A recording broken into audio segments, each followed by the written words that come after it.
The Franklin and Marshall baseball team locked up a spot in the upcoming Centennial Conference playoffs with a strong finish to the regular season. The Diplomats posted a key doubleheader sweep over Dickinson on April 20th, before completing their season sweep of Washington College the following day with an 11-1 road victory in Chestertown, Maryland. A pair of tough losses to Haverford made for a make-or-break final Saturday of Centennial action against Swarthmore, where the Diplomats needed to win one game of the home twin bill to earn a playoff bid, and did just that with a 6-1 triumph in the opener. In their home doubleheader sweep against Dickinson, the Diplomats tallied a come-from-behind 9-3 victory in the first game, before grinding out a 2-0 triumph in Game 2.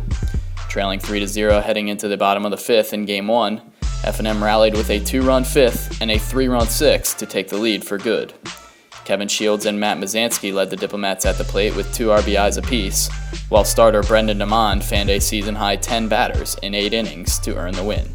Game 2 with the Red Devils was a low-scoring affair that featured just 6 hits apiece from both sides, as starting southpaws Sean Cosgriff and Harley Moore went at it. Cosgriff picked up the win with a shutout 7 1/3 innings of work, while Andrew Green registered the final 2 outs in the 8th, and Alex Vicera entered in the 9th to record his 6th save of the year. The lone scoring of the contest came in the 5th, as Aaron Gillette and Vicera each notched 2-out RBI singles. The Diplomats then completed their season sweep of Washington with an 11-1 drubbing on Sunday the 21st. Vicera went 3 for 5 with 2 RBIs and scored twice, while Pat Andrews also tallied 3 hits to go along with 1 RBI and 1 run scored. Avery Attinson posted 2 hits, 2 RBIs, and touched home twice, and Joe Galito also registered a pair of hits and 2 RBIs. Paul Giulio secured the win on the mound, surrendering 1 run on 4 hits while striking out 5 in 5 innings.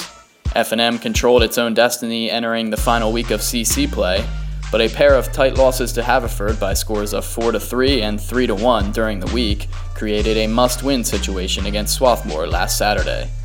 The Diplomats took care of business in Game 1, however, taking down the visiting Garnet 6-1 behind another strong outing from DeMond to lock up the 4th seed in the CC playoffs. A quick start and DeMond's 8-inning outing lifted F&M in the opener. The Diplomats came out of the gates firing with a 3-run bottom of the first. Aaron Gillette and Alex Vicera led off the inning with back-to-back singles, and Gillette gave the Diplomats a 1-0 edge after racing home from third base on a throwing error by the Swarthmore catcher. Matt Mazansky registered the first of his game-high 2 RBIs with a single through the left side of the infield that scored Vicera, before Attinson pushed the lead to 3-0 with a sacrifice fly to deep center field that plated Kevin Shields. Mazansky's second RBI came in the 3rd as he ripped a single to center that allowed Vicera to cross home plate, and the Diplomats rounded out their scoring in the 4th as Rob Anderson scored on another Garnet throwing error, while Vicera knocked in Gillette with a sacrifice to center to push the F&M advantage to 6-0. Mazansky paced the Diplomats at the plate in Game 1 with 2 hits and 2 RBIs, while Vicera went 3 for 4 with an RBI and 2 runs scored. Gillette notched 2 hits and touched home twice, and Anderson also registered a pair of hits in the victory.